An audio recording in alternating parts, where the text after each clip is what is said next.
Oke, shalom semuanya. Kurang semangat, coba aku mau minta tolong boleh?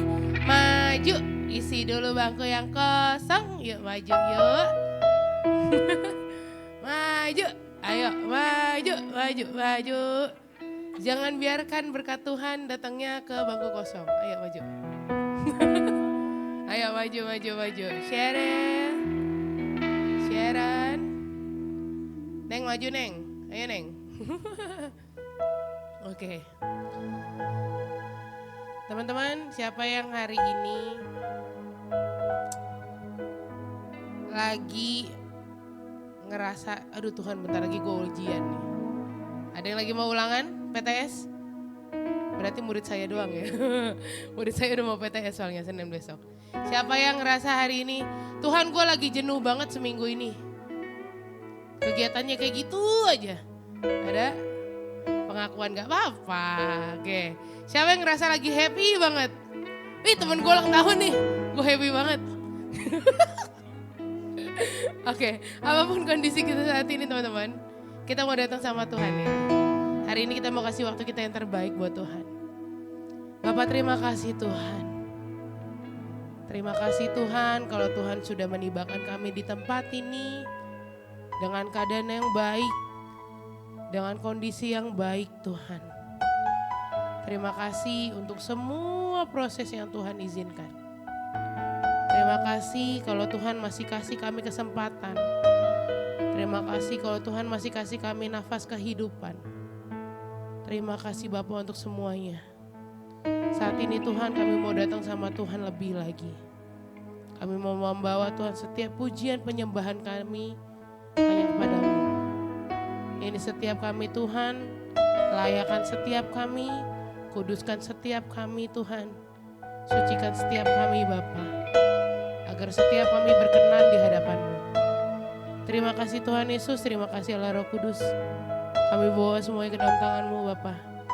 Hari ini kami siap untuk memuji Tuhan lebih lagi. Yang siap untuk memuji Tuhan sama-sama katakan? Kurang, sama-sama katakan? Nah, gitu dong. Teman-teman kita mau datang sama Tuhan. Kita boleh kasih waktu terbaik kita.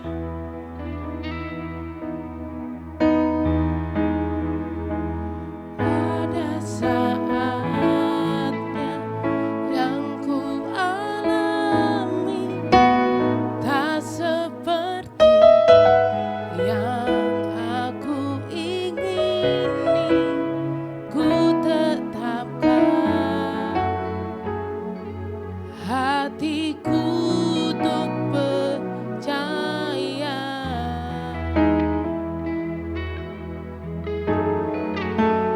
Ada saatnya yang ku hadapi, seringkali aku tak mengerti. Ku memilih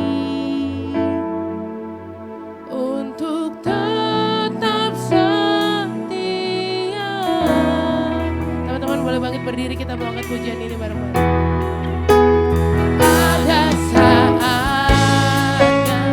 yang ku alami tak seperti yang aku ingini.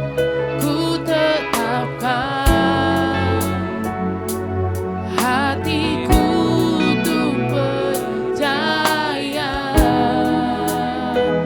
Ada saatnya yang ku hadapi, seringkali aku tak mengerti. Ku memilih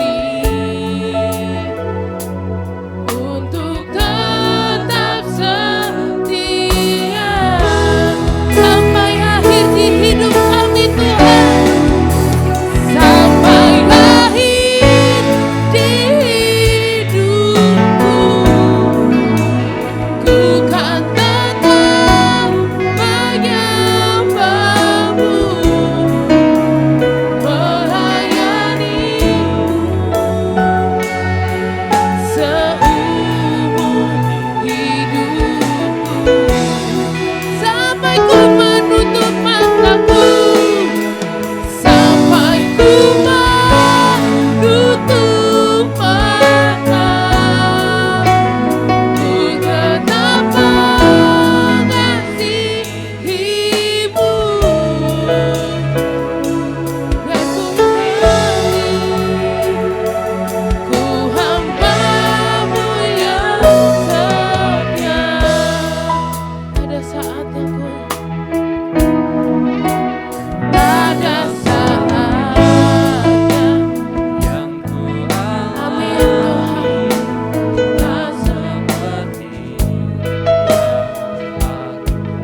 Hatiku untuk percaya.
pujian bagimu.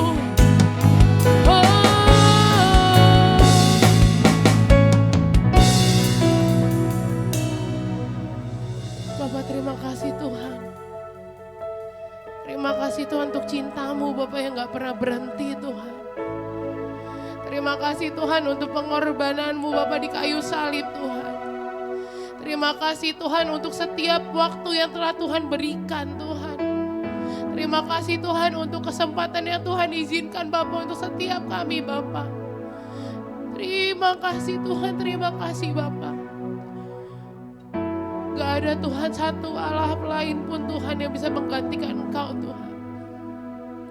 Karena hanya Engkau Yesus, Allah kami yang hidup Bapa, Allah pembawa damai Tuhan, Allah yang rela mati untuk setiap kami Bapa, anak-anak-Mu Bapa. Bahkan di saat kami tersulit pun Tuhan Engkau ada Tuhan. Bahkan di saat-saat kami berada di titik terendah Tuhan, Engkau ada Tuhan, Engkau gak pernah ninggalin kami Bapa. Terima kasih Bapa, terima kasih Yesus. Ini setiap kami Tuhan. Ini setiap kami Yesus. Kami mau datang sama Tuhan lebih lagi Bapa. Layakan setiap kami Tuhan. Buat setiap kami berkenan Bapa di hadapan-Mu Bapa. Terima kasih Tuhan Yesus, terima kasih Bapa. Yang siap untuk memuji Tuhan lebih lagi, sama-sama katakan amin. Kasih tos dulu kanan kiri yang bilang semangat. Semangat guys. Udah semuanya. Siapa yang ngerasa Tuhan Yesus tuh, kasihnya Tuhan tuh nyata dalam hidup kita? Boleh lambaikan tangan? Oke, kita mau angkat pujian ini. Seindahnya pelangi. Boleh tepuk tangan ya?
mau angkat pujian ini ya.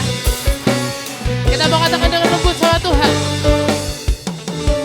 Sungguh nyata kasih-Mu. Amin. Di mana suaranya? Dengan darah-Mu Kau tebus dosaku. Katakan lebih keras lagi sama Tuhan. Sungguh nyata kasih-Mu. Yes. Di sepanjang hidupku, segenap hatiku hanya laut. Sungguh nyata kasih-Mu. Di sepanjang hidupku, dengan darah-Mu Kau tebus dosa.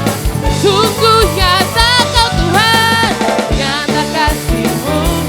Di sepanjang hidupku, segenap hatiku hanya laut. Katakan segenap hati. Segenap hatiku hanya laut. Sekali lagi katakan lebih keras. Segenap hatiku hanya laut untukmu.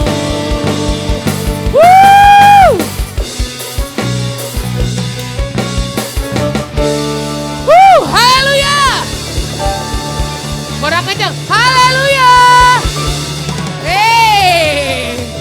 Masih semangat untuk puji Tuhan?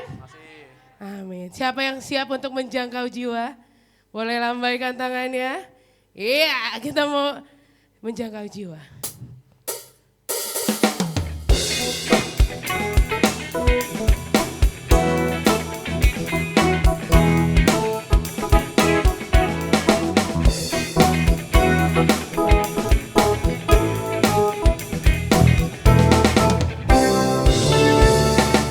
Tebarkan jala, menangkan jiwa bagi Yesus Tuhan. Katakan pintu anugerah. Pintu anugerah masih terbuka, sekaranglah waktunya. Kita dipanggil, dipilih, melayani Dia. Yesus Tuhan, Raja, segala raja. Sekali lagi, katakan bersama. Menangkan jala, menangkan jiwa bagi Yesus Tuhan. Pintu anugerah, pintu anugerah masih terbuka, sekaranglah waktunya. Kita dipanggil, dipilih, melayani Dia. Yesus Tuhan, Raja, segala raja. Katakan pintu anugerahnya. Pintu anugerahnya masih terbuka. Amin. Ku tebarkan jala, tangkap jiwa. Ku pakai mahkota. Ku pakai mahkota dari Tuhan Yesus. Tebarkan jala di kota. Kita mau ulang lagu ini dari awal lagi ya. Katakan tebarkan jala. Tebarkan jala, menangkan jiwa bagi Yesus Tuhan. Amin. Pintu anugerah masih terbuka, sekaranglah waktu. Katakan kita dipanggil, dipilih, melayani siapa? Melayani. Amin. Yesus Tuhan, Raja, segala raja. Katakan pintu anugerahnya. Pintu anugerahnya masih terbuka. Amin. Ku tebarkan jala, tangkap jiwa. Ku pakai mahkota dari Tuhan Yesus. Tebarkan jala di kota. Teman-teman rajakan pujian ini, katakan.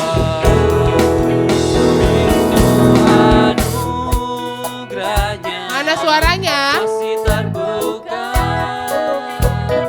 Ku tebarkan jala, tangkap jiwa.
Siapa yang bangga jadi bangsa Indonesia boleh lambaikan tangan.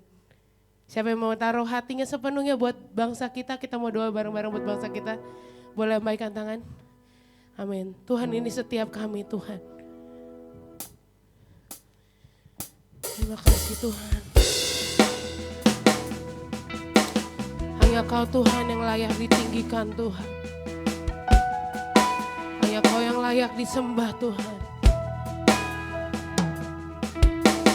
Yesus Kau Tuhan yang layak ditinggikan, layak disembah oleh satu suku bangsa. Dengan darah-Mu Kau telah tebus dosaku, genapi Tuhan firman-Mu atas negeriku. Kita mau angkat pujian ini dari awal lagi teman-teman. Yesus Kau Tuhan yang layak ditinggikan, layak disembah oleh suku-suku bangsa. Dengan darah-Mu Kau telah tebus dosaku, genapi Tuhan firman-Mu atas negeriku. Hatiku rindu melihat kemuliaan-Mu, hatiku rindu melihat curahan kuasa-Mu di tanah tercinta, negeriku Indonesia. Ku berdoa Indonesia, penuh kemuliaan-Mu Indonesia, bagi kemuliaan. Ya Allahku, ya Allahku, nyatakan kemuliaan-Mu. Ya Allahku, nyatakan curahan kuasa-Mu di tanah tercinta, negeriku Indonesia. Ku berdoa Indonesia, penuh kemuliaan-Mu Indonesia, bagi kemuliaan. Teman-teman yang katakan pujian ini. Hatiku rindu melihat kemuliaan, ya Tuhan. hatiku rindu melihat curahan. Kami rindu Tuhan. Tercinta, Kami rindu Tuhan, Kau taruh hati-Mu Bapa sepenuhnya untuk bangsa kami Indonesia Tuhan. ku berdoa Ya, Indonesia penuh Tuhan akan kemuliaan-Mu Yesus. kemuliaan-Mu Indonesia, bagi kemuliaan. Ya Allahku, ya Allahku, nyatakan kemuliaan-Mu. Ya Allahku, nyatakan curahan kuasa-Mu di tanah tercinta, negeriku Indonesia. Ku berdoa Indonesia, untuk kemuliaan-Mu Indonesia, bagi. Katakan sekali lagi, hatiku rindu, hatiku rindu. Silakan hambanya. Melihat Kemuliaan-Mu, hatiku rindu melihat curahan kuasa-Mu di tanah tercinta, negeriku Indonesia. Ku berdoa Indonesia, penuh kemuliaan-Mu Indonesia, bagi kemuliaan-Mu.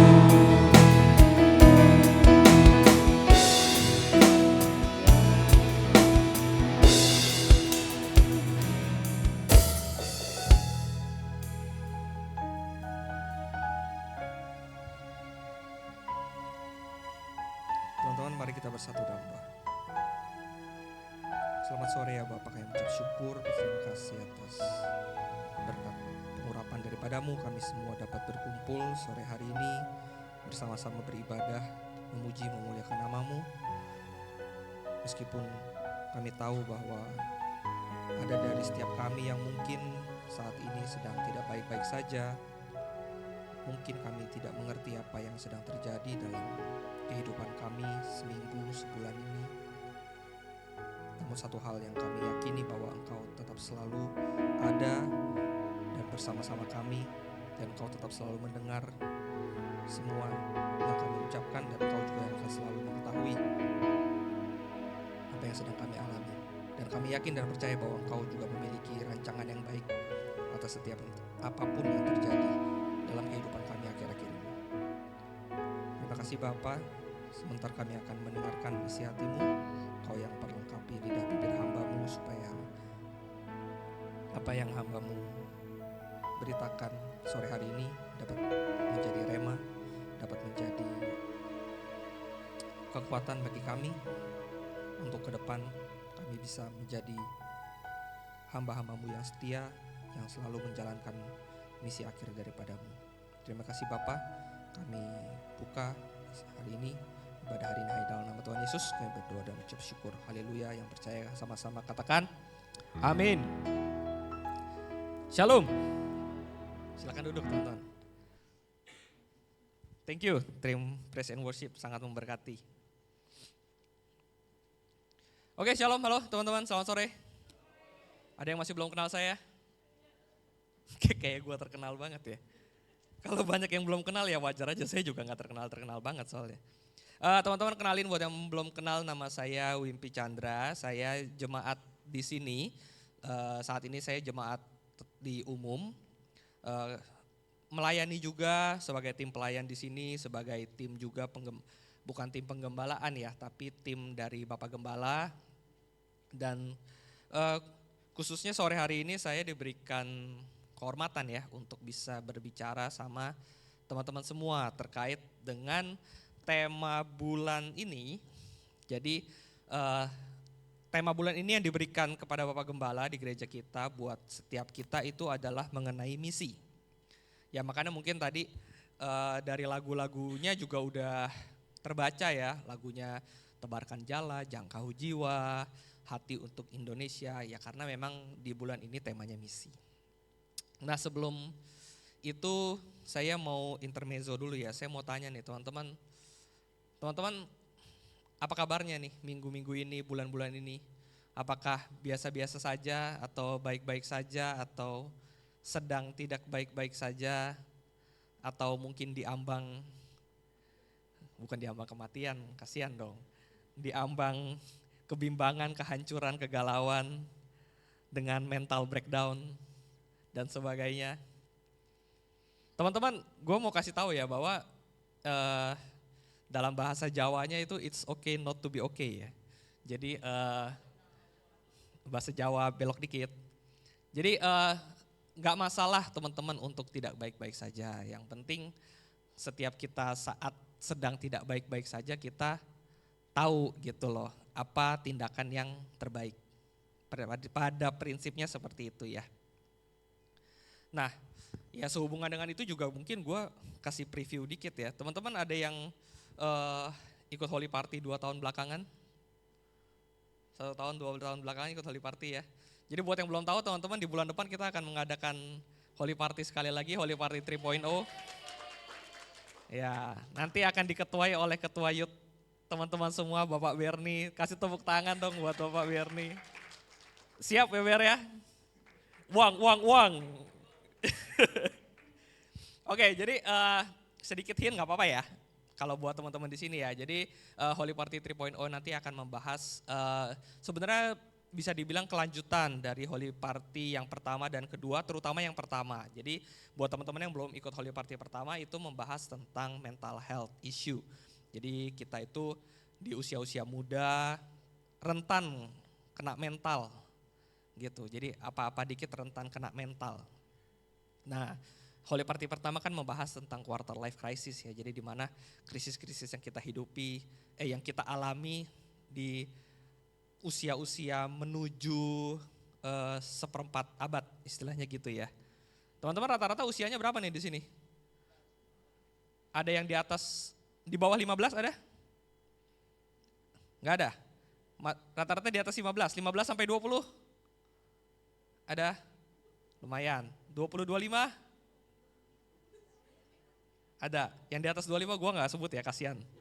Jadi 15, 20, 20, 25 aja. Oke, jadi Holy Party 3.0 juga membahas kelanjutan dari series lah dari mental health issue, di mana yang kita tekankan itu lebih ke loneliness atau kesendirian. Jadi dari yang kita lihat dari survei bahwa banyak sekali remaja-remaja yang kehidupannya tidak baik-baik saja, bahkan banyak yang jadi bunuh diri. Dan itu pemicu utamanya salah satunya adalah kesendirian itu.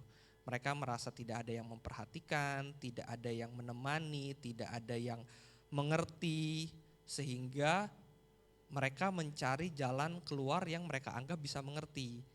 Dan kebetulan di saat ini jalan keluar yang paling mudah dan ada di genggaman kita yaitu ya gadget kita ya, gitu. Jadi that's why banyak anak-anak muda yang cari pelarian karena dia merasa sendiri, dia larinya ke gadget.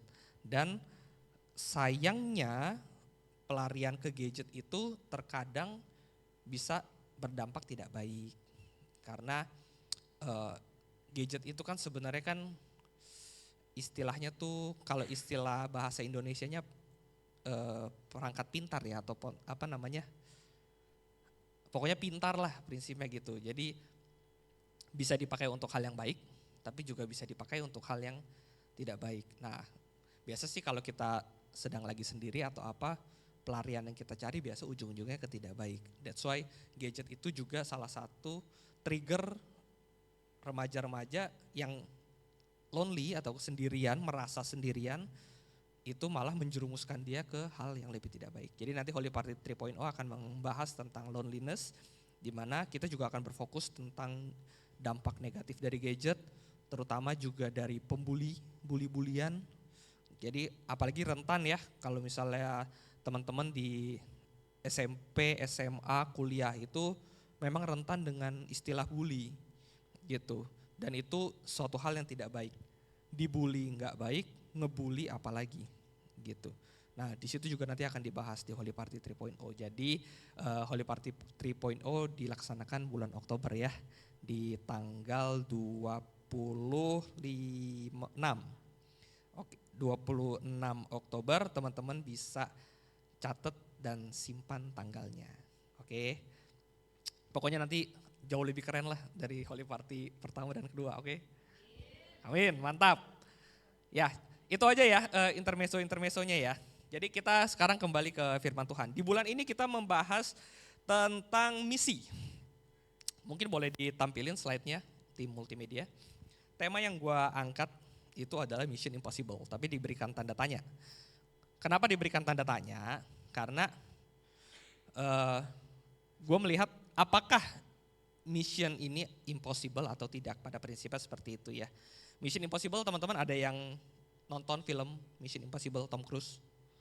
Nonton ya, dari pertama sampai sekarang keberapa udah gak tahu. Dari Tom Cruise yang muda sampai sekarang uzur tetap masih stun ya. Nah, tapi kalau teman-teman ngelihat Mission Impossible semua rata-rata ceritanya mirip ya, alurnya mirip ya. Jadi misi yang seakan-akan mustahil, tapi karena dia Tom Cruise jadi terselesaikan. Walaupun biasanya selalu diberikan dramatis, efek-efek dramatis ya, hampir-hampir nggak selesai tapi ujung-ujungnya selesai. Nah, oke teman-teman, sebenarnya tapi kan itu kan film. Nah, sekarang kita kembali ke misi di kehidupan kita sehari-hari. Teman-teman, memang kita itu kan hidup masih menjalani kehidupan dunia ya, dalam prinsip teman-teman sekolah, ada yang kuliah, ada yang kerja. Itu kan sebenarnya kan siklus dari kehidupan dunia. Nah, tapi sebenarnya selama kita hidup, sebenarnya apa sih misi utama kita di dunia ini apa? Apakah untuk hidup saja dan menjalani hidup ini selesainya aja sampai nanti akhir hayat atau gimana? Apakah ada misi khusus sebenarnya untuk kita nih? Terutama kita anak Tuhan ya. Kalau kita anak Tuhan kan kita punya raja di atas segala raja, yaitu Tuhan, Bapa di surga. Nah, sebenarnya apa sih misi yang memang diberikan oleh Bapa kepada kita, misi yang terutama? Boleh next slide? Aduh, kekecilan ya.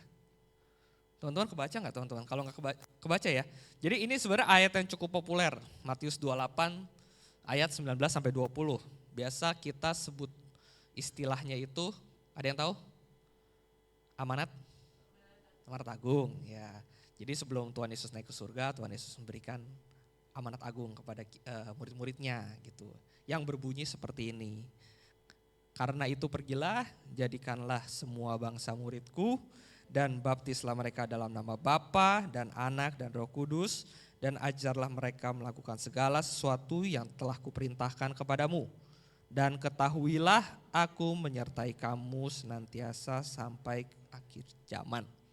Oke, jadi ini adalah diistilahkan sebagai amanat agung ya, berarti misi yang terutama nih. Jadi sebenarnya buat teman-teman, ya pasti teman-teman seharusnya sudah tahulah, apalagi teman-teman yang jebolan sekolah minggu, harusnya sudah mengerti bahwa ya misi terutama kita itu di sini tuh adalah ini, pergi jadikan semua bangsa muridku. Pada prinsipnya ya adalah menjangkau jiwa, seperti lagu tadi lah. Nah, namun gue kasih analogi ya, karena kan ini kan textbook banget. Jadi analoginya kalau yang gue dapat itu seperti ini. Jadi seperti buat teman-teman yang di sekolah deh. Beberapa kali mungkin di sekolah ada guru datang, terus gurunya keluar lagi ya, bilang bahwa nanti kelas hari ini kamu kerjain aja nih soal nomor 1 sampai nomor 5 di halaman ini. Nanti saya pergi dulu, nanti habis itu saya balik lagi, nanti kita bahas. Atau nanti saya periksa, pada prinsipnya seperti itu. Nah habis itu gurunya pergi. Nah saat gurunya pergi, gurunya itu memberikan tugas ngerjain soal nomor 1 sampai 5. Nah sebenarnya analoginya kayak gitu teman-teman. Jadi kita ini kan manusia hidup sementara. Walaupun memang sementaranya itu dari sisi daging kita panjang ya. Kayak misalnya buat teman-teman yang umur 25 tahun, ya kalau umur rata-rata 70 tahun ya sebenarnya teman-teman masih punya 45 tahun lagi untuk hidup. Tapi kan itu adalah kita ngelihatnya panjang, tapi gue persingkat menjadi seakan-akan kita di kelas gitu loh. Kita di kelas, kita lagi masuk kelas, gurunya kasih tugas, gurunya pergi dulu. Nah pada prinsipnya kayak gitu. Jadi amanat agung tuh prinsipnya analoginya seperti itu. Jadi ibarat kayak kita ini sekarang lagi ditugaskan oleh guru kita atau bapak kita untuk nih selama saya naik ke atas, pergi jadikan semua bangsa muridku, baptis dalam nama Bapa, Anak, Roh Kudus. Ajar mereka melakukan segala sesuatu yang kuperintahkan kepadamu. Nah jadi pada prinsipnya kalau misalnya guru ngasih tugas selama dia pergi, berarti yang teman-teman tanggap itu kewajiban atau pilihan? Kewajiban ya, bukan pilihan ya. Beda kalau misalnya gurunya bilang, kamu boleh pilih mau kerjain atau mau tidur. Habis itu dia pergi. Ya kita boleh milih, kalau kita mau tidur ya silahkan, gak dimarahin, ibaratnya kan gitu kan. Tapi kan ini kan perintahnya hanya satu nih. Gitu, pergi jadikan semua bangsa muridku. Dia tidak memberikan opsi ya. Dia gak ngasih pilihan. Jadi sama halnya kayak tadi. Guru pergi, guru ngasih tugas, ya berarti itu wajib ya. Memang harus kita kerjakan, benar gak? Kalau misalnya kita gak kerjakan, bagaimana jadinya? Ya dihukum mungkin, dimarahi mungkin. Ya dalam kasus kita berarti, kalau dalam kehidupan berarti, ya tidak bisa kembali pulang ke rumah Bapa, pada prinsipnya gitu ya. Ibaratnya kan kita ditaruh di sini, kalau lu nggak kerjain lu nggak boleh pulang. Prinsipnya gitu ya. Di kelas nih suruh kerjain, kalau lu nggak kerjain lu nggak boleh pulang ke rumah. Ya prinsipnya kurang lebih seperti itu teman-teman. Jadi untuk gambaran bahwa misi ini, amanat agung ini itu adalah kewajiban, bukan pilihan. Jadi buat teman-teman, yuk kita sama-sama memahami bahwa misi ini tuh wajib loh gitu. Oke, cuman kenapa tadi tema gua itu Mission Impossible? Karena menurut gua, jadi menurut, ya ini gua lu aja ya, karena ini youth ya. Jadi tema dan apa yang nanti akan gue sharingkan itu adalah sebenarnya juga apa yang gue rasakan dan gue alami saat itu. Dulu pada saat gue juga merasa kok kayaknya jangkau jiwa itu ini ya seakan-akan terlihat mustahil buat gue gitu. Pada saat mungkin gue sekolah dan kuliah. Dan gue mengalami itu gitu loh, bahwa ngerasa kayaknya jangkau jiwa tuh bukan bagian yang wajib yang harus gue lakukan. Hidup gue udah susah gitu. Banyak kerjaan, banyak tugas, banyak pikiran. Masa harus dipusingin lagi dengan harus menjangkau jiwa. Dulu gue punya pemikiran seperti itu gitu loh. Ya mungkin teman-teman juga ada yang memiliki pemikiran seperti itu. Nah hari ini yang mau gue sharing adalah apa yang gue alami dulu, dan mungkin semoga juga itu bisa mencerahkan teman-teman ya gitu loh, bahwa misi ini wajib. Dan next, kenapa mungkin misi ini terlihat mustahil gitu, impossible. Nah gue menelusuri, jadi gue pada saat itu, pada saat gue bikin materi ini, gue flashback kepada diri gue yang dulu di saat gue juga kok males banget untuk menginjil gitu, males banget untuk jangkau jiwa. Gue ngerasa kenapa ya pada saat itu gue males gitu untuk menjangkau jiwa. Dan ini adalah gue akan share 3 poin aja yang gue dapati, ini yang gue alami dalam hidup gue. Semoga itu juga bisa relate ya sama teman-teman semua ya. Jadi yang pertama, kenapa terasa mustahil ya. Aduh sorry banget ini kekecilan ya. Boleh digedein dikit? Oke. Yang pertama yang gue alami itu, kenapa gue ngerasa penginjilan itu mustahil buat gue pada saat itu, adalah yang pertama gue gak pengen.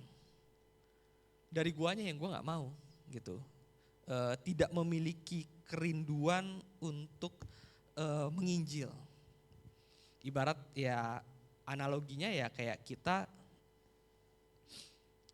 lagi mager istilahnya ya. Kayak mager kan berarti kan kita males ngapa-ngapain ya. Keluar males, kadang bahkan cuman sebatas keluar kamar buat makan aja males gitu loh. Nah prinsipnya seperti itu. Itu yang gue rasakan pertama, kenapa penginjilan itu menurut gue itu adalah hal yang seakan-akan terlihat mustahil buat gue saat itu. Karena ternyata guanya gak pengen gitu. Gue ngerasa itu permasalahan dalam diri gue, dan mungkin teman-teman juga yang mengalami ya. Kenapa sih kayaknya penginjilan itu sulit? Ya mungkin karena teman-teman gak pengen gitu. Ngerasa gak mau, daging yang gak mau. Karena kan roh itu penurut, daging itu lemah ya. Jadi dagingnya yang gak mau. Jadi kita ngerasa kayak kita gak pengen.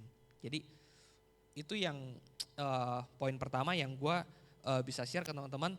Kenapa sih seakan-akan penginjilan ini terlihat, atau jangkau jiwa atau misi ini terlihat sulit digapai, mustahil. Pertama ya karena mungkin teman-teman gak ada niat untuk melakukannya gitu loh. Gak ada kepengennya gitu ya.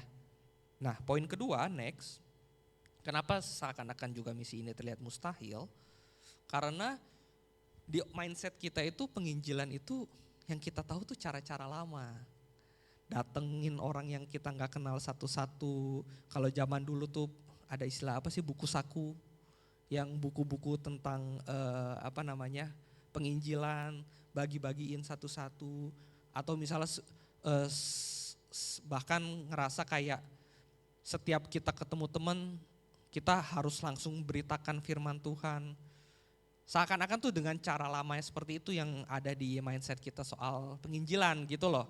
Ibaratnya tuh kayak terstruktur, pokoknya setiap minggu kita jadwalin ya, hari Jumat kita keliling ke berbagai spot tertentu, kita penginjilan, kita samperin satu-satu, kasih tahu kebenaran firman Tuhan.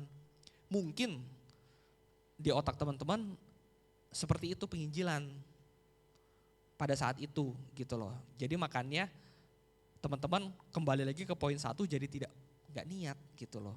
Gak pengen karena ngerasa emang harus begini banget ya. Karena kan mungkin yang kita tahu cara penginjilannya seperti itu. Gitu. Jadi yang kedua yang gua juga rasakan saat itu karena gua ngerasa penginjilannya seperti itu. Karena jujur eh, memang pada saat gua youth saat itu metode penginjilannya kayak gitu teman-teman. Jadi setiap minggu kita ngumpul di mana kita istilahnya tuh zaman dulu tuh kunjungan kasih ya istilahnya ya.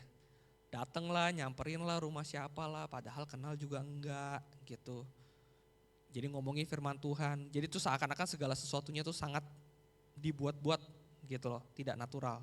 Itu yang nyebabin kayaknya kita males ya, karena ya ibarat kita disuruh hal yang kita nggak pengen aja, yang sebenarnya bukan sesuai dengan ini gua gitu loh, passion gua. Jadi itu yang kebawa tuh sampai sekarang. Kenapa? Makanya penginjilan itu gua rasa hal yang nggak banget pada saat itu. Jadi poin kedua adalah kenapa gue ngerasa dan yang bisa gue bagikan kenapa penginjilan itu terasa sulit, mustahil untuk dilakukan ya karena mungkin asumsi penginjilan dengan cara lama. Gue bisa bilang itu cara lama ya karena menurut gue sekarang sudah banyak sekali cara yang bisa kita lakukan. Yang ketiga, ini yang paling krusial. Kenapa penginjilan itu terlihat mustahil? Adalah gak mau bayar harga. Istilahnya satu kata aja sebenarnya, egois. Yaitu ego kita. Kita ngerasa, daripada gue penginjilan mendingan gue nongkrong sama teman gue misalnya. Daripada gue penginjilan mendingan gue di kamar main seharian. Ya itu kan berarti kan kita mementingkan ego ya prinsipnya daripada misi yang harus dilakukan. Persis lah kayak tadi kita ditugasin guru kita untuk guru kita keluar bentar ngasih tugas. Kita milih untuk tidur, padahal itu bukan pilihan. Kewajibannya itu mengerjakan tugas. Karena kita mengandalkan ego kita, saya gak mau ngerjain tugas gak asik, mendingan tidur atau mendingan ngobrol sama teman gue atau mendingan gue main bola di luar, main voli di luar, misalnya gitu. Pada prinsipnya kan sebenarnya kan itu egois ya. Kita tahu kewajiban kita apa, tapi kita tidak melakukan karena ya kita lebih mentingin apa yang kita mau. Nah ini yang menurut gue paling krusial teman-teman.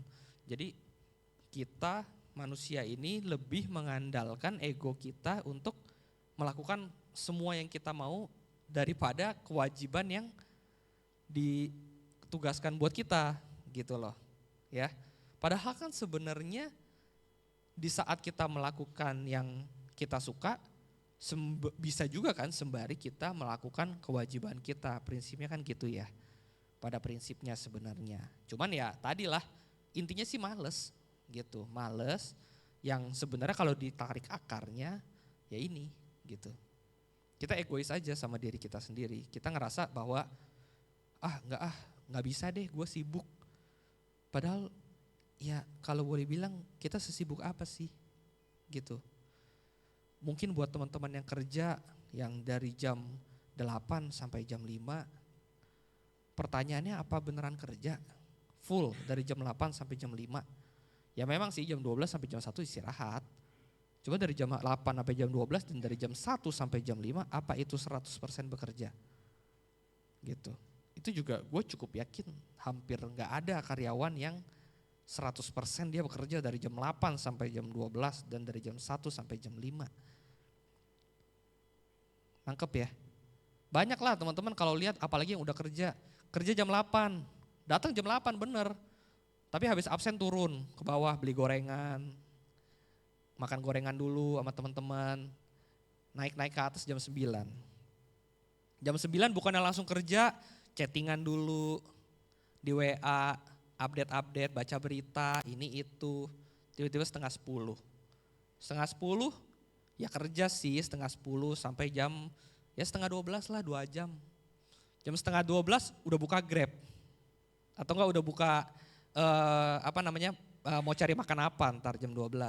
Atau mungkin yang kerja di gedung kantor yang kantinnya jauh dari jam setengah 12 di jalan. Biar enggak keburu ngantri misalnya di kantin bawah. Setengah 12 di jalan. Habis itu tiba-tiba jam 12 nyampe kantin, makan, hahaha, jam 1 jalan, balik. Jam 1 balik bukannya langsung kerja bikin kopi dulu misalnya di pantry. bikin kopi, ngopi dulu. Jam sampai akhirnya setengah 2. Setengah 2 oke lah, kerja lagi lah. Sampai jam setengah 4, 2 jam lagi kerja. Nanti jam setengah 4 udah tuh, udah bingung nih. Kerjaannya cuman alt tab, kiri kanan. Udah males nih, semua email dibilang besok. Habis itu jam setengah 5 udah ribut lagi cari Grab, ojek buat pulang. Takut keburu rame. Udah jam 5, pulang. Pertanyaannya itu kerjanya berapa jam? Cuma 4 jam ya. Padahal teman-teman harusnya kerja 8 jam. Jadi apakah sesibuk itu? Gitu. Ya kadang kan kita juga bisa ya mikir sendiri lah ya. Gitu. Jadi buat teman-teman yang suka pakai alasan sibuk, ya jadi kita sama-sama refleksi aja. Gue pun dulu gitu. Gue ngerasa juga hidup gue sibuk. Padahal sebenarnya ya sesibuk apa sih gitu sampai kewajiban kita tinggalkan. Kita ngerasa bahkan jadi kewajiban kita itu kewajiban di dunia gitu loh. Sekolah, ulangan, dapat nilai bagus, ya betul itu kewajiban. Cuma kewajiban kita harus tahu kita hidup kewajiban utamanya, misi utamanya tuh ini teman-teman. Tadi amanat agung. Jadi jangan sampai kita terlalu fokus sama kewajiban-kewajiban dunia tapi kewajiban ilahinya kita tinggalkan. Prinsipnya gitu ya. Nah jadi itu 3 hal yang menurut gua kenapa sih penginjilan ini terasa mustahil gitu. Atau kita tuh kenapa sih seakan-akan susah banget gitu untuk menjangkau jiwa dan menginjil.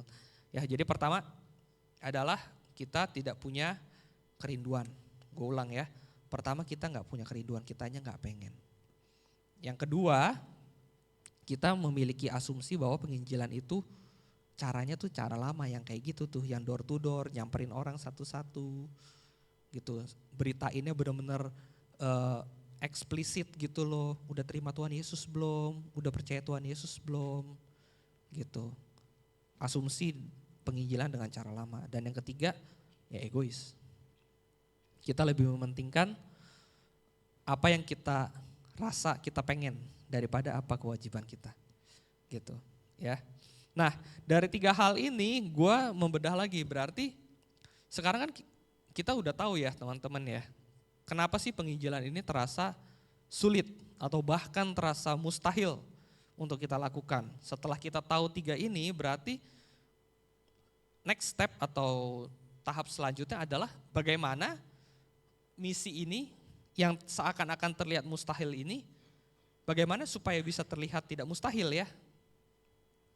Nah ini yang pertama, gue akan tetap kepada 3 poin tadi, tidak memiliki kerinduan, asumsi penginjilan dengan cara lama, dan egois.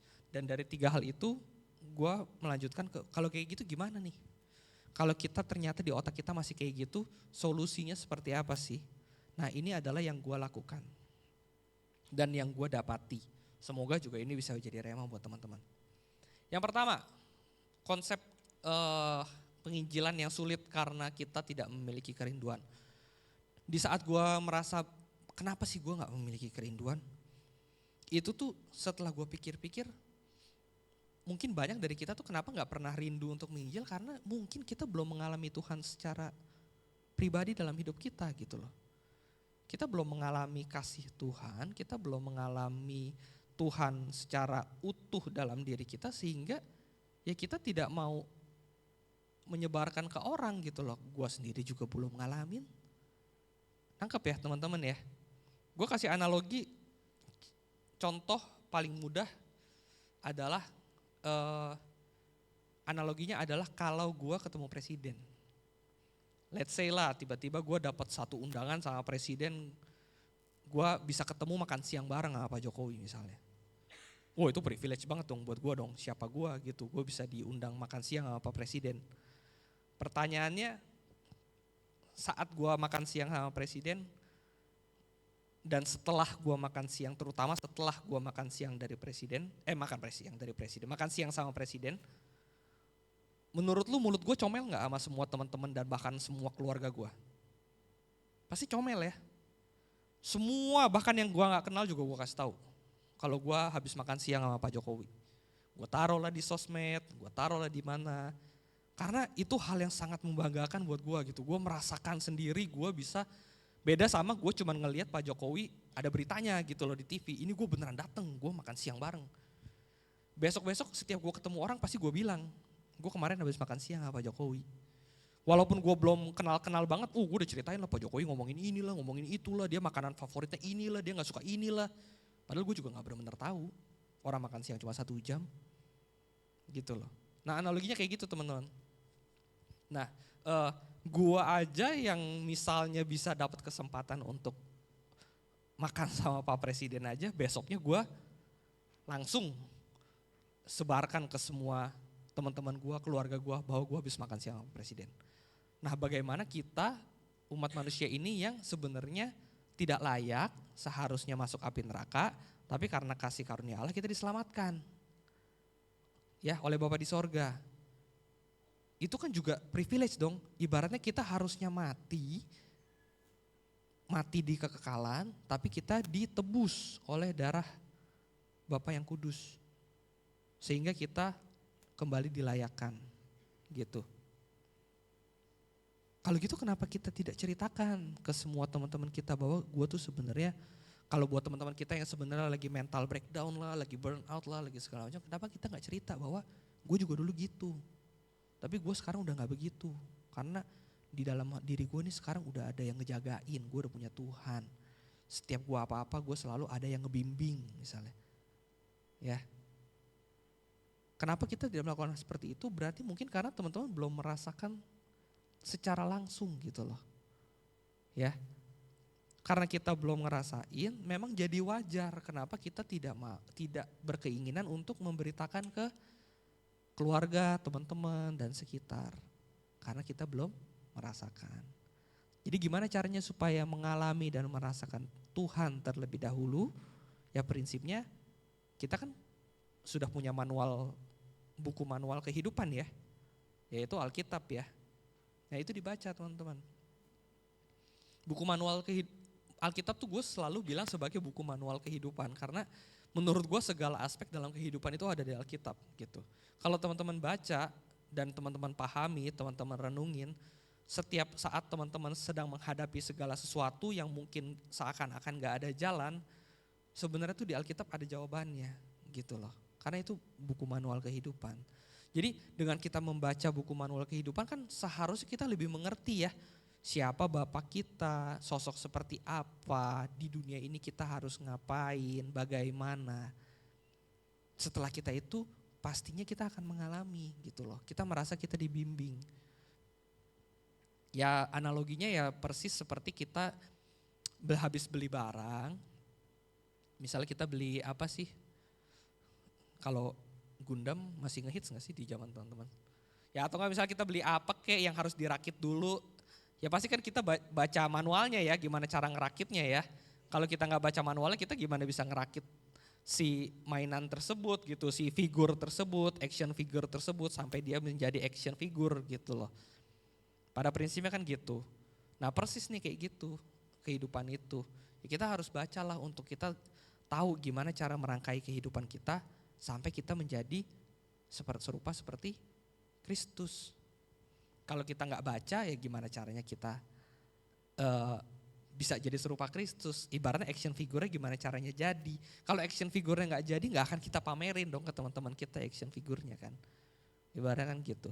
Nah ini karena kita udah baca instruksinya, kita bikin sesuai instruksi jadi. Begitu jadi kan kita senang pasti dong dan kita akan ibaratnya share ke teman-teman kita gitu loh. Ini action figure gue yang baru jadi. Atau mungkin puzzle lah atau mungkin apalah. Lego ya maybe. Emang masih hits ya Lego sekarang ya? Oh masih ya? Gitu. Ya mungkin Lego kali gitu loh. Ya teman-teman ya. Jadi yang pertama untuk buat kita yang mungkin merasa penginjilan itu mustahil atau sulit sekali karena gak memiliki kerinduan. Nah ini teman-teman coba untuk kita mengalami Tuhan terlebih dahulu. Bangun hubungan pribadi dengan Tuhan saat teduh. Memuji, menyembah di saat teduh dan terutama baca firman Tuhan. Karena dengan membaca firman Tuhan kita jadi mengerti apa esensi kehidupan. Ya, itu yang pertama. Yang kedua, tentang penginjilan yang asumsi penginjilan dengan cara lama yang menghambat kita untuk melakukan penginjilan. Kalau gitu bagaimana nih solusi supaya kita bisa menghilangkan aspek penginjilan cara lama itu? Nah ini teman-teman, ini yang bisa gue bagikan dan ini yang gue alami juga ya. Mungkin boleh di zoom ya teman-teman ya. Adalah menurut gue sekarang penginjilan yang cukup efektif pada prinsipnya adalah membagi hidup. Ya, jadi kita menurut gue juga tidak salah untuk kita melakukan penginjilan dengan cara lama yang benar-benar door to door dan speak up langsung ke setiap personal. Cuma menurut gue yang paling mudah untuk dilakukan dan cukup efektif untuk dijalankan adalah ini, dengan membagi hidup. Ya, setelah kita sudah mengalami Tuhan secara mengalami Tuhan, pastinya kan kita akan selalu dibentuk menjadi pribadi yang lebih baik ya. Setelah kita dibentuk menjadi pribadi yang lebih baik, seharusnya buahnya itu akan terlihat oleh sekitar kita. Nangkep ya teman-teman ya. Dulu teman-teman yang belum sering saat teduh, yang belum sering baca firman, setiap apa-apa dikit senggol bacok misalnya. Teman-teman ngomong ini dikit tersinggung, mudah marah misalnya. Tapi begitu udah rajin saat teduh, rajin baca firman, sudah tidak pemarah misalnya. Tiba-tiba ada Roh Kudus yang ngerem nih setiap mau marah nih. Seakan-akan ya gitu ya. Kalau kayak gitu kan itu adalah bentuk perubahan dalam hidup. Yang sebenarnya tanpa teman-teman penginjilan door to door atau speak up juga, pastikan sekitar teman-teman juga bisa lihat ya. Ih kayaknya dulu lu mulutnya ember deh gitu. Keran bocor deh kayaknya, kenapa sekarang enggak ya misalnya. Dulu kayaknya lu bentar-bentar senggol bacok, kenapa sekarang enggak ya gitu loh. Nah dari situ kan sebenarnya bisa terlihat ya bahwa bentuk bagi hidupnya itu adalah seperti itu. Dengan kita menjadi pribadi yang lebih baik, dilihat orang dan gak perlu kita bilang bahwa kita orang Kristen juga mungkin teman-teman setiap teman kita ada yang lihat kita setiap hari Sabtu nih ada nge-story di Sing misalnya beribadah gitu. Mungkin teman-teman kalian juga jadi bisa tahu, oh kayaknya lu sekarang lebih baik sejak lu ke gereja ya misalnya gitu. Nah itu juga bentuk penginjilan kan, bahkan teman-teman gak harus ngapa-ngapain. Teman-teman cukup menjadi diri sendiri aja gitu. Tapi pastikan menjadi pribadi yang lebih baik. Ya. Dengan seperti itu pun perubahannya akan terlihat gitu loh. Dan gak perlu kita gembar-gembor datengin teman kita satu-satu untuk menginjil bilang bahwa Kristus satu-satunya Tuhan dan juru selamat gitu. Gak perlu jadinya karena teman-teman kita ngelihat diri kita juga sudah sangat merepresentasikan Kristus, ibaratnya tuh kalau boleh ngomong tuh kayak gitu loh. Dan kalau dalam circle gue ya, orang-orang yang seperti itu tuh secara tidak langsung dia akan menjadi magnet. Pengertian jadi magnet tuh gini teman-teman. Di saat kita nih misalnya punya circle ya, kita punya circle, terus seakan-akan ada satu orang yang pokoknya kok kayaknya dia selalu happy, nggak pernah terlihat marah-marah, mulut nggak pernah ember, selalu baik nih setiap teman ada butuh apa dibantuin. Next time nih saat misalnya ada satu orang ada masalah, menurut lu siapa coba yang dicari? Ya orang itu ya prinsipnya ya. Karena orang itu sudah dikenal di circle itu tuh menjadi ibarat sosok yang selalu membantu gitu. Apa aja hayu bisa gue bantuin apa, lu ada masalah apa gitu. Dan kalau sama dia tuh bawaannya tuh dapat solusi aja, dapat adem aja, tenang aja misalnya gitu. Nah kayak gitu teman-teman. Jadi dengan kita mengalami Kristus seutuhnya, kita rajin baca firman dan kita menjalankan itu dalam kehidupan sehari-hari, secara nggak langsung tuh kita bisa jadi magnet buat teman-teman sekitar kita. Dan bisa jadi loh secara nggak langsung tanpa teman-teman harus door to door penginjilan gitu, nanti kadang ada aja tiba-tiba teman ngontek, ada waktu nggak, gue mau cerita dong, gue ada masalah nih misalnya gitu. Asal bukan pinjam dulu 100 ya gitu loh. Ya kalau itu ya itu lain perkara gitu. Cuman kalau misalnya ternyata beneran ada masalah, Yaitu di situ kan sebenarnya pinpointnya gitu. Di situ kita bisa, wah ini nih gue menggunakan momen ini untuk gue membagi hidup. Seakan-akan gak usah kayak menginjil langsung kasih tahu Kristus, Kristus, Kristus. Ya bukan gitu. Sebatas membagi hidup gitu loh. Teman-teman kalau misalnya curcol lebih suka jawaban seperti apa nih? Misalnya teman-teman curcol ya, curhat ya ke teman kalian ya. Tentang misalnya masalah sama orang tua misalnya. Nah kalian lebih suka jawaban seperti apa? Yang pertama, oh lu harus gini nih kalau lu ada masalah begitu. Nih gue kasih tahu ya, lu harus begini, lu harus begini, lu harus begini, lu harus begini. Itu yang pertama. Atau teman-teman lebih suka jawaban kedua. Jawaban kedua adalah, kalau gue jadi lu sih, kayaknya sih gue bakal begini gitu. Cuman ya lu ini sendiri ya, maksudnya lu coba lihat baik buruknya. Tapi kalau gue jadi lu sih gue akan seperti ini. Teman-teman lebih suka jawaban mana? Lebih suka jawaban kedua ya. Karena jawaban kedua itu gue memposisikan diri gue menjadi kalian. Dan kalau gue jadi kalian gue akan seperti itu. Dan pastikan guanya ini adalah gua yang benar ya. Jadi jangan dijawab kalau gue jadi lu sih gue pukul balik bapak lu. Ya jangan begitu gitu loh. Berarti kan guanya sendiri juga gak beres. Pastikan guanya sendiri juga beres gitu loh. Ya. Jadi itu pengertian gue tuh bagi hidup. Jadi saat ada teman-teman cerita atau curhat, kita bisa menjawab dengan seperti itu. Kalau gue jadi lu sih gue akan seperti ini gitu.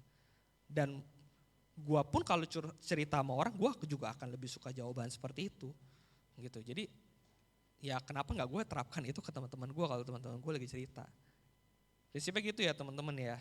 Itu merupakan cara dari poin kedua tentang bagaimana kita melihat penginjilan yang seakan-akan mustahil karena asumsi penginjilan cara lama gitu. Jadi yuk kita coba aja mulai dengan bagi hidup kita. Benahi hidup kita, alami Tuhan dalam diri kita, saat teduh baca firman. Nah lalu kita mulai bagi hidup kita buat teman-teman kita. Gitu. Itu adalah poin kedua yang bisa gue share ke teman-teman. Dan yang terakhir, yang ketiga,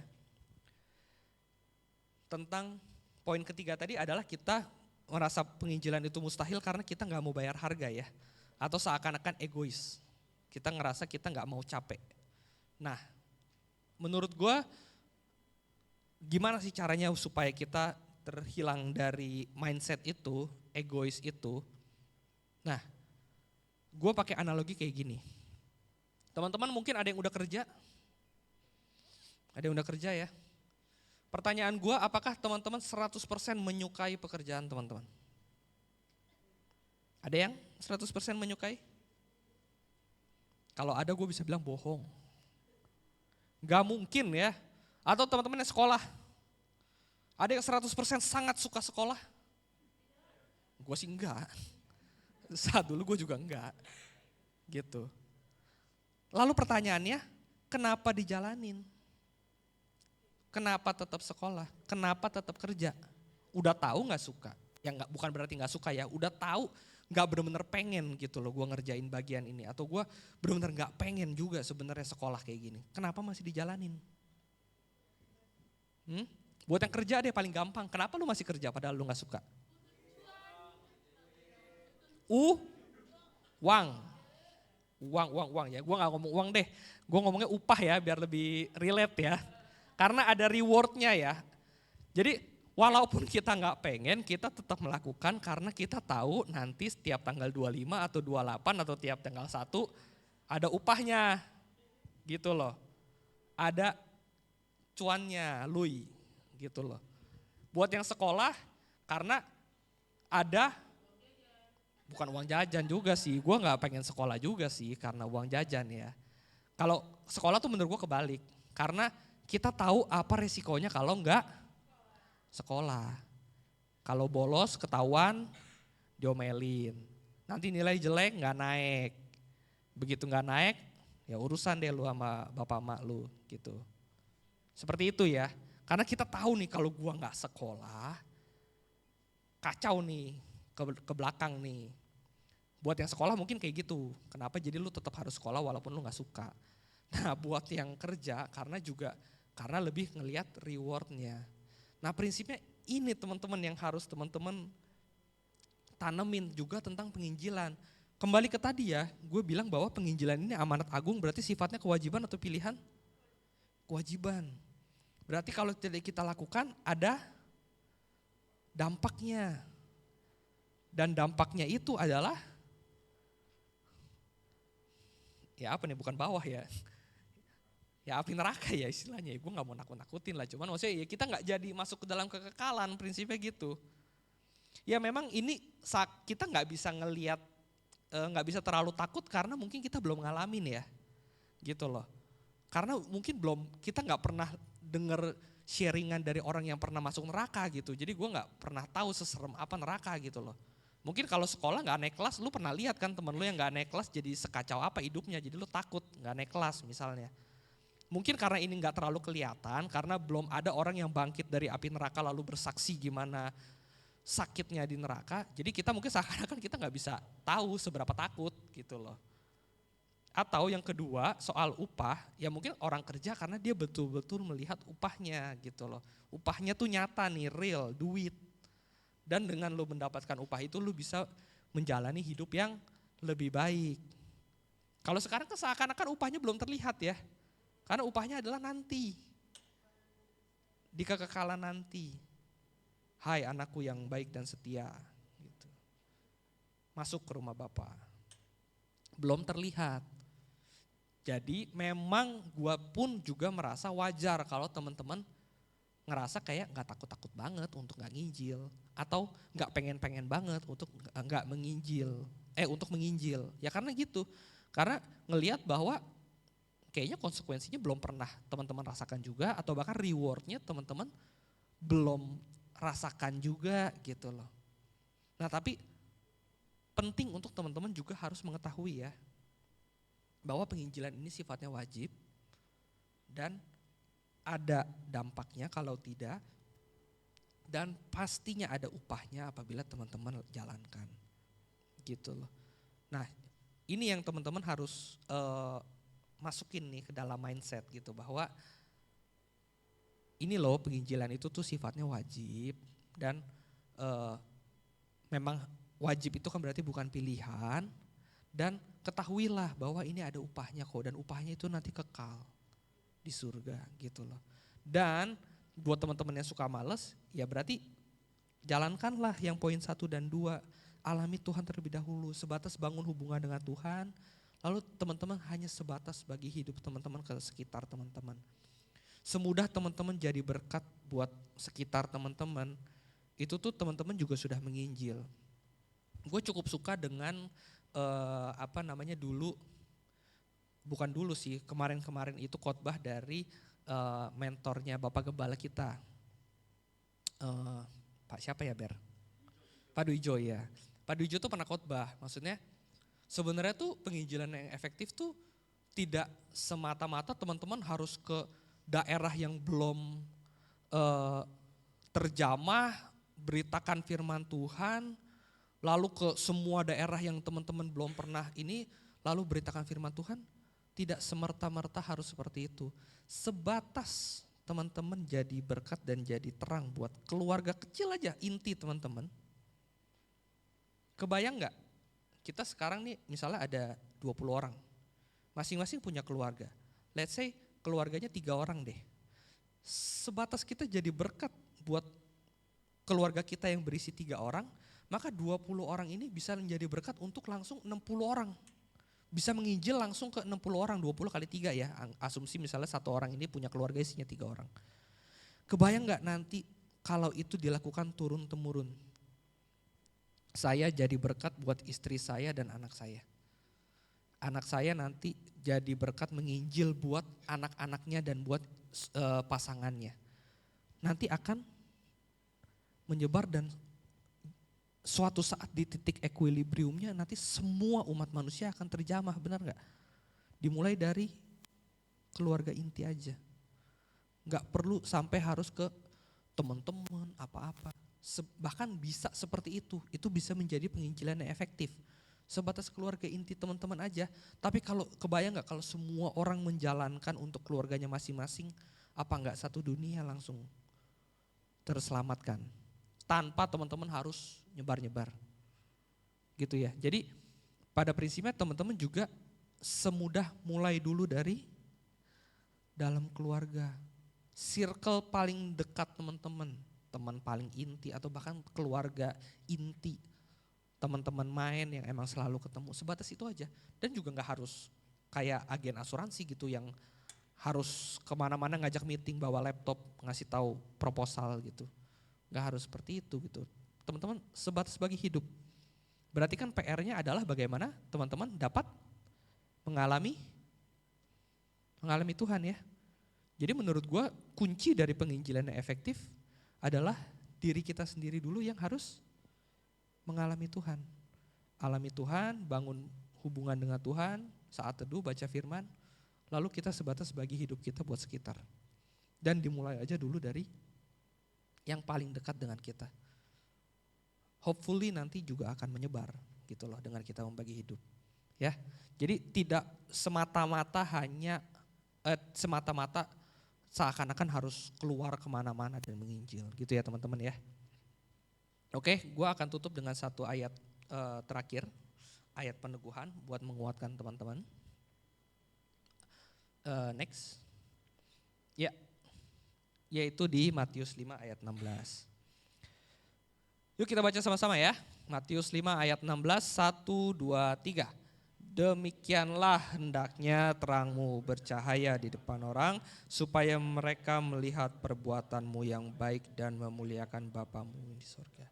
Ya, jadi teman-teman semoga ke depan teman-teman yuk kita sama-sama kita bangun hubungan dengan Tuhan lebih lagi. Alami Tuhan secara pribadi, lalu kita biarkan nanti terang kita menyala ke sekitar kita dengan semudah membagi hidup. Maka ya harapannya teman-teman bisa menjalankan penginjilan ini, misi amanat agung ini. Ya. Oke, itu aja share dari gua, semoga bisa memberkati teman-teman semua yang ada di sini ya. Mari kita tundukkan kepala, kita berdoa. Terima kasih ya Bapak atas firman yang telah Engkau sampaikan di sore hari ini. Kami berdoa supaya kami semua diberikan kesempatan juga Tuhan untuk dapat kembali mengalami Engkau secara pribadi, satu demi satu dengan Engkau. Dan Engkau yang juga yang berikan kami kekuatan, Engkau yang berikan kami kerinduan untuk dapat menjalankan misi amanat agung yang daripadamu ini. Dan Engkau yang terus ajar kami bisa membagikan hidup kami menjadi berkat bagi sekitar kami. Dan Engkau yang terus ajar kami untuk tidak egois dan mau untuk membayar harga untuk menjalankan misi amanat agung ini. Terima kasih Bapa, kami tutup sesi firman hari ini hanya di dalam nama Tuhan Yesus kami berdoa dan mengucap syukur. Haleluya. Amin. Terima kasih Ko Impi. Teman-teman kita mau langsung masuk ke tuh. Oke, kita mau perjamuan. Kita mau undang Om Andre. Kita mau angkat pujian sejauh timur dari barat.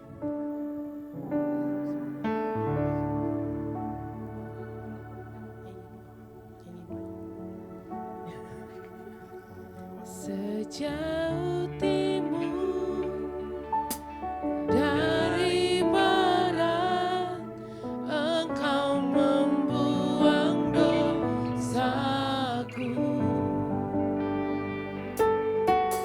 Tiada kau ingat lagi kesalahanku, jauh ke dalam.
diri kita, hati kita untuk perjamuan pada malam hari ini.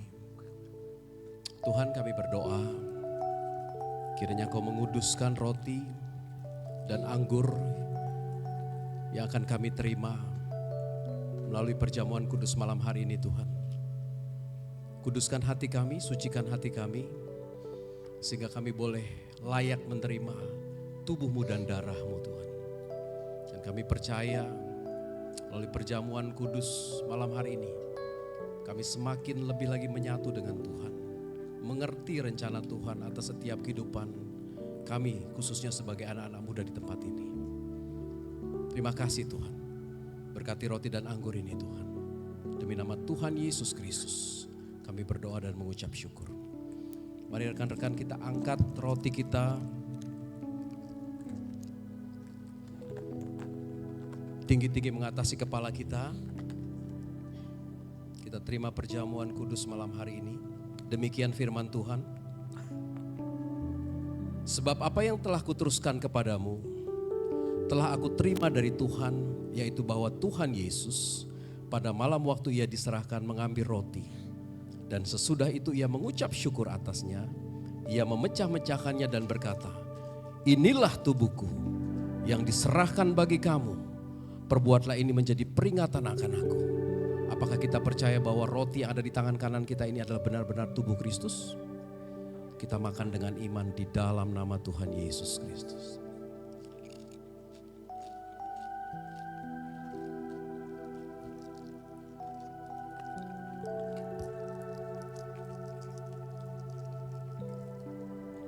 Kita angkat anggur di tangan kanan kita tinggi-tinggi mengatasi kepala kita. Demikian firman Tuhan. Demikian juga Ia mengambil cawan sesudah makan lalu berkata, cawan ini adalah perjanjian baru yang dimateraikan oleh darahku. Perbuatlah ini setiap kali kamu meminumnya menjadi peringatan akan aku. Sebab setiap kali kamu makan roti ini dan minum cawan ini, kamu memberitakan kematian Tuhan sampai Ia datang. Apakah kita percaya bahwa cawan yang ada di tangan kanan kita adalah benar-benar darah Kristus? Kita minum dengan iman di dalam nama Tuhan Yesus Kristus. Haleluya. Mari sejenak kita bersyukur kepada Tuhan. Terima kasih Yesus. Terima kasih Tuhan. Terima kasih buat tubuh-Mu. Terima kasih Yesus buat darah yang tertumpah bagi kami. Kami dipulihkan, kami diselamatkan. Terima kasih buat pengorbanan-Mu yang besar atas hidup kami.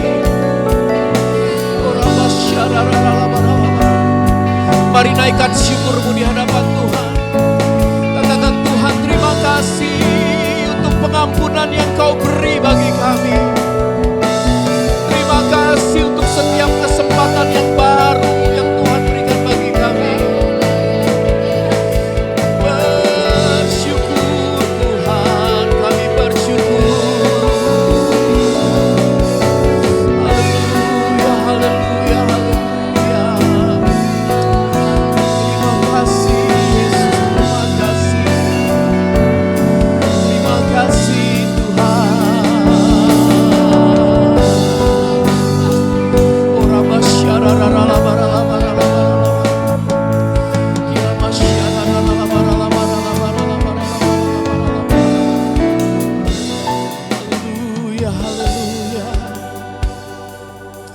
Terima kasih Tuhan, kami mengucap syukur buat tubuh-Mu dan darah-Mu yang telah kami terima.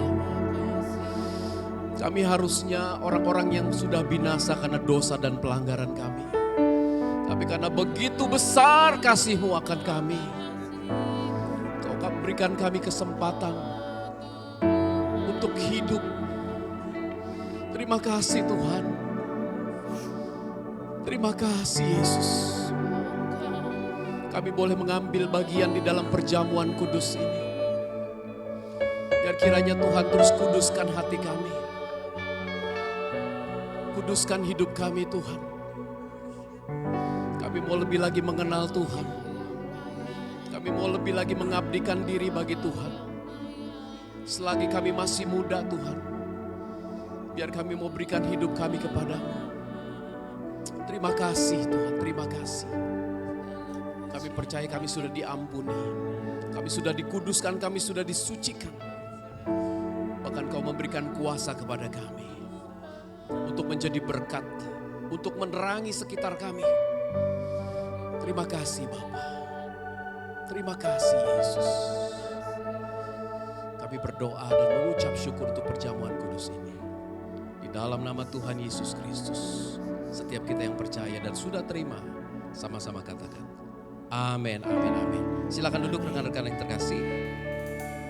Terima kasih Om Andre.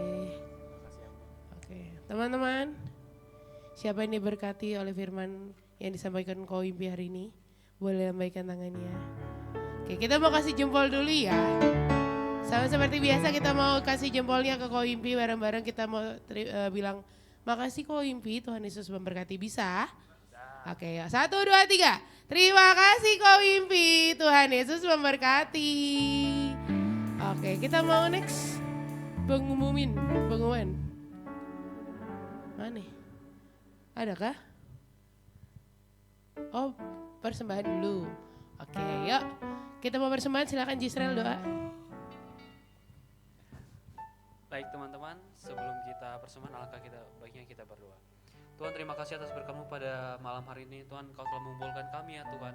Kami telah mendengarkan betapa hebatnya firman-Mu yang telah disampaikan ya Tuhan, walaupun terbatas oleh waktu ya Tuhan.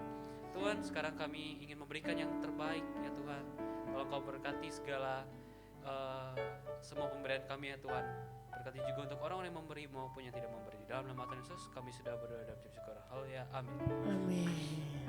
Selamat memberi. Kita mau sekalian lihat pengumuman ya.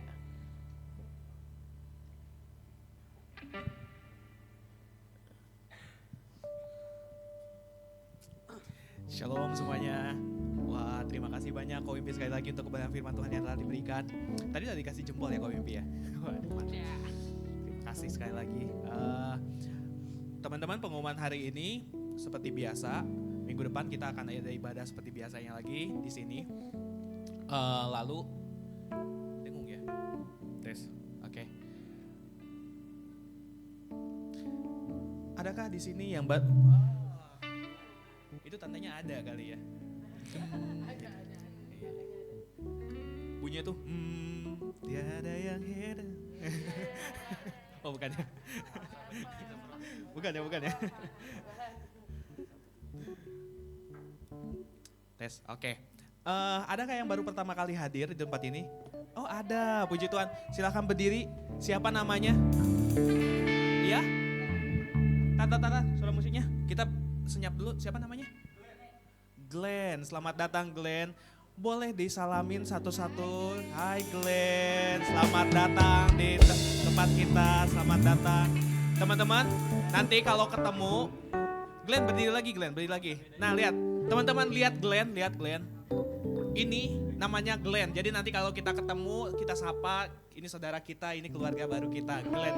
Selamat bergabung Glenn di tempat ini. Kiranya mudah-mudahan kamu betah di tempat ini. Minggu depan datang lagi ya.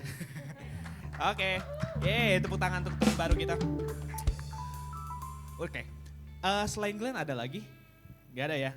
Kalau misalkan jemaat lama yang udah lama stok lama yang baru datang lagi? Oh iya, Ko Impi. Selamat datang Ko Impi. Minggu depan datang lagi ya Ko ya. Oke.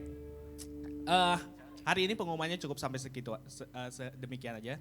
Terus nanti sebelum pulang teman-teman di belakang ada kotak doa buat teman-teman yang lagi banyak pergumulan akhir-akhir ini mungkin butuh didoakan.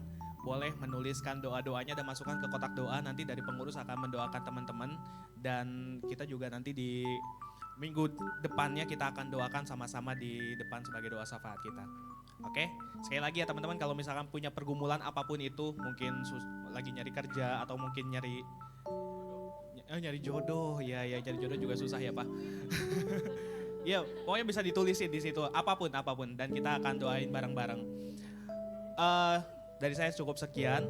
Terima kasih teman-teman. Untuk Holy Party sih sebenarnya teman-teman di sini ada yang ingat gak kita punya acara namanya Holy Party. Kita udah 2 kali adain dan kita akan adain lagi di bulan Oktober. Yang excited bilang yeay. Yeay, mantap. Oke, saya sangat merasakan ya aura semangatnya. Nanti informasi lengkapnya akan diumumkan di minggu mendatang mengenai Holy Party ini sendiri. Dan terima kasih buat teman-teman yang bersedia untuk direpotin nanti sebelumnya ya. Karena di sini pasti ada beberapa, bahkan mungkin semuanya bakal kita repotin. Bukan begitu kayak tak? Betul. Betul ya. Oke deh. Dari saya sih cukup sekian. Tuhan Yesus memberkati. Oh iya, kita tutup dalam doa dulu teman-teman.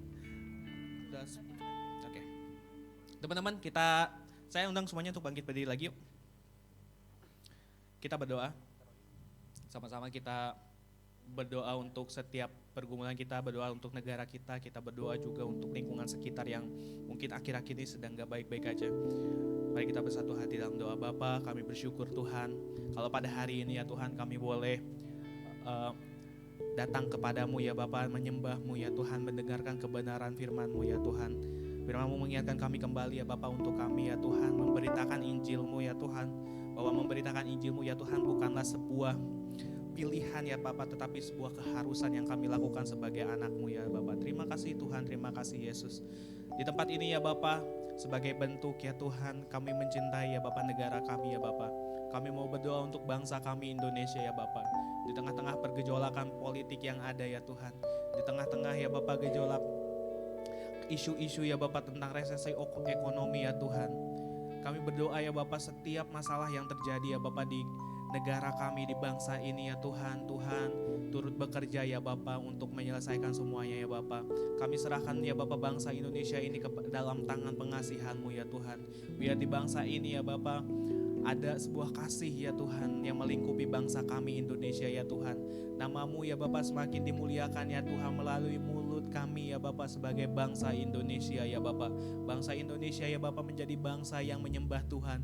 Melalui bangsa Indonesia juga dapat memberkati bangsa-bangsa yang ada ya Bapa di sekeliling kami ya Bapa. Terima kasih banyak ya Tuhan, terima kasih Yesus. Sekali lagi ya Bapa kami ucapkan berkat ya Tuhan untuk negeri kami Indonesia ya Bapa. Dan kami percaya Tuhan berkat-Mu melimpah atas bangsa kami Indonesia ya Bapak. Kami juga berdoa ya Bapak untuk keluarga kami ya Tuhan. Dimanapun mereka berada ya Bapak, mungkin sekarang mereka sedang beristirahat ya Tuhan. Bapak kiranya berkati mereka ya Tuhan. Berikan kepada mereka kesehatan ya Tuhan, supaya mereka ya Bapak bisa memiliki umur yang lebih panjang lagi. Melihat kami ya Tuhan bertumbuh, melihat kami ya Bapak berubah, melihat kami ya Bapak menjadi anak-anak jagoannya jagoan Tuhan ya Bapak, dan Bapak membanggakan mereka ya Tuhan. Terima kasih banyak ya Tuhan, Kau memberkati mereka ya Bapak secara kesehatan ya Tuhan, secara finansial juga ya Tuhan, Kau memberkati ya Bapak, supaya ya Tuhan lewat mereka juga ya Bapak kami bisa terpelihara ya Bapak. Terima kasih ya Bapak. Kami juga berdoa ya Bapak untuk teman-teman kami ya Bapak yang mungkin saat ini sudah bekerja ataupun mencari pekerjaan ya Tuhan. Mudahkanlah ya Bapak segala usaha kami ya Bapak, permudahkanlah ya Bapak setiap langkah kami ya Bapak, dan biarlah ya Bapak langkah kami ya Bapak selalu seturut dengan kehendak Tuhan. Biarlah Tuhan selalu menuntun kami ya Bapak di jalan yang mungkin ya Bapak akhir-akhir ini kami melihat ya Tuhan banyak sekali ya Bapak kezoliman yang terjadi ya Bapak di dunia pekerjaan, di dunia dalam mencari pekerjaan ya Tuhan. Tetapi ya Bapak kami percaya Bapak kuasa Tuhan ya Tuhan mampu ya Bapak membuat kami tetap berjalan lurus di hadapan Tuhan. Terima kasih banyak ya Bapak. Buat kami juga ya Tuhan yang mungkin saat ini masih bersekolah ya Tuhan, masih menempuh pendidikan Bapak. Biarlah ya Bapak kami menjadi anak-anak Tuhan ya Tuhan, yang benar-benar mau dipersiapkan sedari dini ya Tuhan. Kami menjadi anak-anak Tuhan yang benar-benar mampu bersaing ya Bapak secara akademis dengan orang di sekitar kami ya Bapak, dan kami ya Bapak bisa membawa harum nama keluarga, membawa harum nama bangsa kami melalui ya Tuhan keseriusan kami dalam melakukan studi ya Tuhan dimanapun kami berada. Tuhan kami juga berdoa ya Bapak, biarlah ya Tuhan lewat GBI Sungai Yordan ini ya Tuhan, lewat Sing ini ya Tuhan, kami di tempat ini ya Bapak dapat dipulihkan oleh Tuhan sehingga kami menjadi berkat bagi sesama kami ya Tuhan. Lingkungan di mana kami tinggal ya Tuhan, dimanapun kami berada, dimanapun kami berdiri ya Tuhan, di situ mujizat-Mu terjadi, di situ berkat-Mu terjadi, di situ sukacita terjadi ya Bapa. Terima kasih Tuhan, terima kasih banyak ya Yesus.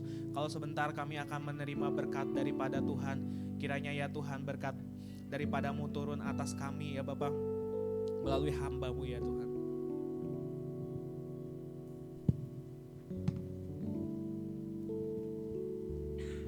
Yes. Adik-adikku, ibadah kita sudah selesai malam hari ini. Ingat baik-baik firman Tuhan yang sudah disampaikan oleh Ko Wimpi, bahwa hidup kita harus jadi berkat. Kita enggak dipanggil hanya untuk ikut Yesus, tapi terang kita harus keluar. Jelas tadi ya, Matius 5 ayat 16 ya. Bagaimana terang kita harus keluar sehingga orang-orang yang di sekitar kita, mulai dari keluarga kita, melihat terang itu. Simple. Analoginya seperti sebuah lampu. Ketika lampu ini terkoneksi dengan sumber listrik itu, maka dia akan menimbulkan terang. Lampu ini gak banyak ngomong, terangnya itu kita rasakan gitu loh. Nah, orang harus merasakan terang kita, harus melihat terang kita. Mulai dari keluarga kita dulu gitu loh. Mulai dari diri kita dulu mengalami Tuhan, menghidupi Injil dulu, baru kemudian menginjili hidup. Teman-teman ingat, begitu banyak tantangan bagi anak-anak muda untuk menjadi berkat gitu. Tapi percaya deh, Tuhan bilang begini, akulah terang dunia, barang siapa mengikut aku ia gak berjalan lagi dalam gelap, tetapi sungguhnya di dalam diri kita ada terang gitu. Mulai menjadi terang, mulai dari keluarga kita. Amin. Mari siapkan hatimu untuk menerima berkat. Tuhan, kami mengucap syukur untuk ibadah yang luar biasa ini. Kami terima Tuhan setiap berkat-berkat-Mu Tuhan melalui ibadah ini. Kami tangkap setiap firman-Mu Tuhan, bahwa kami anak-anak muda harus bangkit menjadi terang Tuhan. Kami percaya Tuhan mulai dari hidup kami untuk menerangi dalam keluarga kami, menjadi berkat bagi sekeliling kami. Tuhan, kami gak mampu, tapi kami percaya Engkau yang berikan kami kemampuan. Terima kasih Bapa. Hamba-Mu berdoa malam hari ini Tuhan, kiranya Roh Kudus yang memimpin anak-anak muda-Mu di tempat ini mengalami breakthrough, mengalami pergerakan rohani. Hidup mereka seperti anak-anak panah yang dilenturkan oleh Tuhan sendiri ke sasaran-sasaran yang Tuhan kehendaki dalam kehidupan mereka. Mereka menjadi berkat bagi keluarga mereka. Mereka menjadi berkat dimanapun mereka ditempatkan Tuhan. Dan lewat kehidupan anak-anak muda di tempat ini, nama Yesus ditinggikan. Mari angkat kedua tanganmu, terima berkat Tuhan. Terimalah berkat dari Allah Bapa, sukacita dari Tuhan Yesus Kristus, kekuatan dari Allah Roh Kudus yang memampukan engkau untuk menerangi, untuk menjadi berkat bagi keluargamu, bagi rekan-rekanmu, bagi orang-orang di sekelilingmu. Dan lewat hidupmu, nama Tuhan ditinggikan. Terima berkat ini dan jadilah berkat dimanapun kau ditempatkan. Demi nama Tuhan Yesus Kristus, rekan-rekan yang sudah terima berkat dan mau menjadi berkat, sama-sama katakan amin, amin, amin. Selamat. Terima kasih Om Andre. Selamat hari Sabtu, Tuhan Yesus